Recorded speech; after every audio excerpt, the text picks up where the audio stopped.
گزاری اور یہاں تک معاملہ ختم نہیں ہوا کہ دنیا کی زندگی میں تو ساتھ میں رہے۔ اللہ کے نبی صلی اللہ علیہ وسلم جب مسجد نبوی میں اپنے حجرے مبارکہ سے آتے، یہ مصلی تھا، سیدھی طرف حضرت ابوبکر صدیق رضی اللہ تعالیٰ بیٹھ جاتے اور لیفٹ سائڈ میں حضرت عمر ابن خطاب رضی اللہ تعالیٰ بیٹھ جاتے۔ تو اللہ کے نبی صلی اللہ علیہ وسلم مسجد نبوی میں داخل ہو کر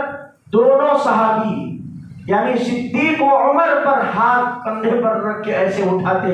اور صحابہ اپنی آنکھوں سے دیکھتے۔ اور یہ صحابی روایت کرنے والے صحابی فرماتے ہیں کہ میں نے اپنی آنکھوں سے کئی دفعہ دیکھا کہ اللہ کے نبی نے حضرت عمر اور ابوبکر صدیق کے کاندھوں پر ہاتھ ڈال کے یہ فرمایا کہ یہ دو میرے ساتھی ہیں، یہ زندگی میں بھی، اس دنیا کی زندگی میں میرے ساتھ رہیں گے اور قبر میں بھی میرے ساتھ رہیں گے، اور پھر قیامت کے دن جب خبر چیر کر پھاڑ کر اٹھیں گے ہم دونوں،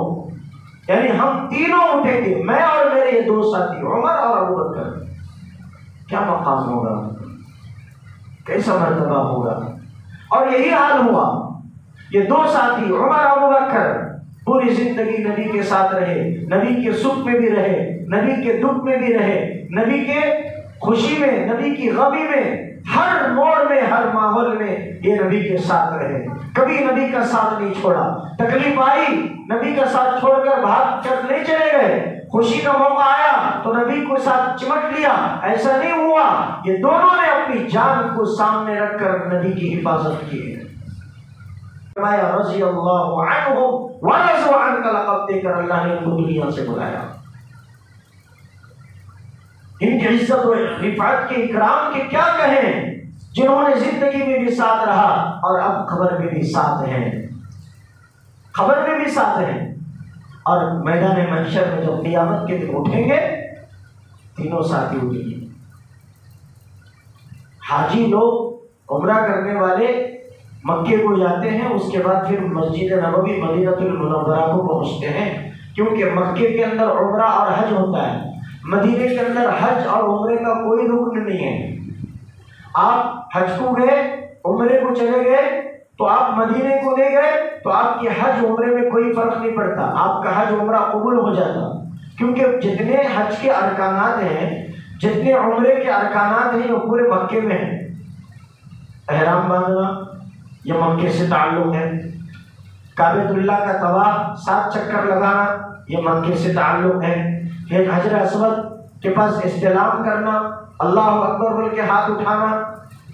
یہ مکے کا عمل ہے۔ مقام ابراہیم پہ آ کر 2 رکعت نفل،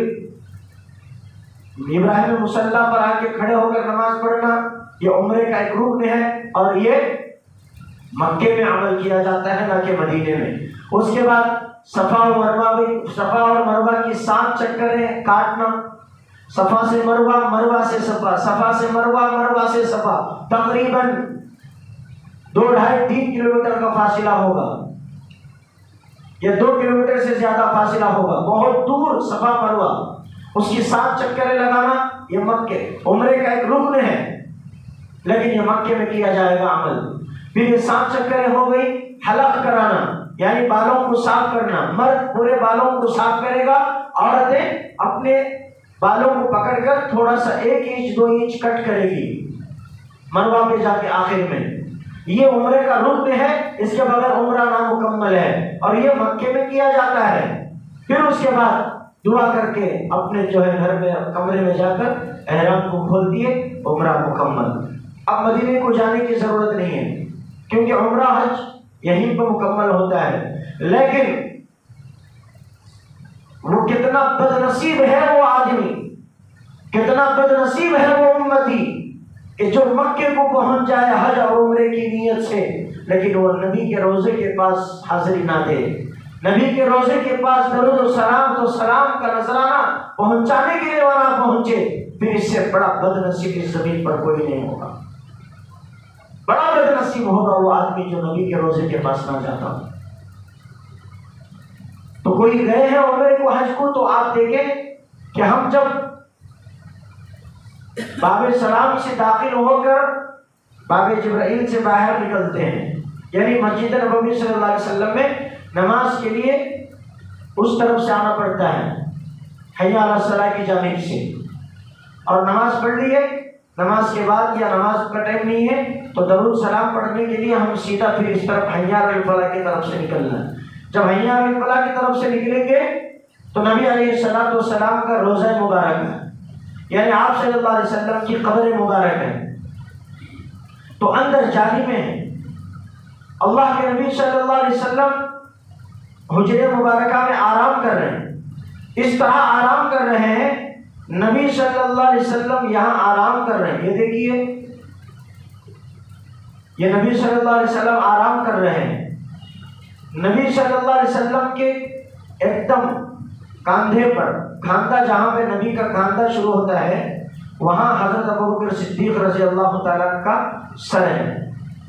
پھر تھوڑا نیچے نبی صلی اللہ علیہ وسلم کے کھاندے کے بعد سے حضرت ابوبکر صدیق کا سر مبارک، وہ آرام کر رہے ہیں، اور حضرت ابوبکر صدیق رضی اللہ تعالیٰ کے کھاندے سے حضرت عمر ابن خطاب رضی اللہ تعالیٰ کا سر، یعنی نبی صلی اللہ علیہ وسلم پہلے آرام کر رہے ہیں، آپ صلی اللہ علیہ وسلم کا چہرہ مبارک قبلے کی رخ ہے، قبلے کی طرف، اور پیچھے ابوبکر صدیق رضی اللہ تعالیٰ نے نبی کے کھاندے کے پاس، برابر میں نہیں، یہ ادب کے خلاف ہے، صحابہ نے بالترتیب دفنایا ہے، تو حضرت ابوبکر کا رخ بھی قبلے کی طرف ہے، حضرت عمر بن خطاب ابوبکر کے پیچھے ہیں، اور آپ حضرت ابوبکر کے کھاندے کے پاس حضرت عمر بن خطاب کا سر مبارک ہے، اور حضرت عمر رضی اللہ عنہ کا سر اور جسم بھی قبلے کی رخ ہے، گویا کہ نبی صلی اللہ علیہ وسلم، ابوبکر صدیق رضی اللہ تعالیٰ اور عمر رضی اللہ تعالیٰ تینوں کا رخ قبلے کی طرف ہے،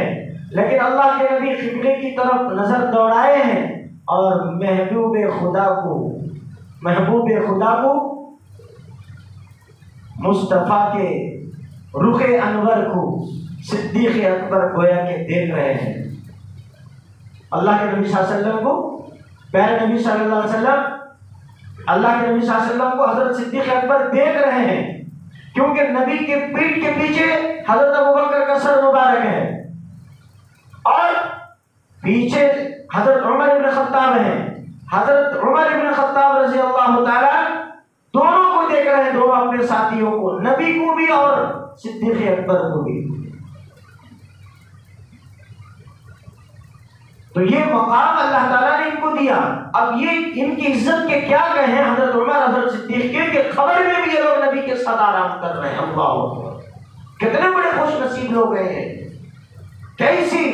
کیا اعمال کیے ہوں گے، کیسی جان نثاری یہ لوگ نبی علیہ الصلوۃ والسلام پر قربانی کی ہوگی، تب چل کر یہ مقام ملا۔ یہ اللہ کی نعمت ہے۔ تو پھر کل اٹھیں گے تو ابوبکر سیدھے طرف ہوں گے، عمر دائیں طرف ہوں گے، لیفٹ سائڈ، اور بیچ میں اللہ کے نبی ہوں گے، اور چل کر میدان محشر میں حساب و کتاب کے دن اٹھ کر آئیں گے، اللہ کے نبی اپنے دونوں ساتھیوں کے ساتھ آئیں گے۔ کیا کہیں ہم؟ تو میرے دوست بزرگوں، یہ مقام چپکے نہیں ملا۔ حضرت عمر بن خطاب جب اسلام میں نہیں تھے، ان کی عزت نہیں تھی، ہر طرف ذلت ہی ذلت تھی، کیونکہ ایک موقع پر حضرت عمر بن خطاب رضی اللہ تعالیٰ جب خلافت آئی، حکومت کی ڈوری، حکومت کی رستی سنبھالا، تو حضرت عمر بن خطاب رضی اللہ تعالیٰ کتنے کلومیٹر حکومت تھی بھائی؟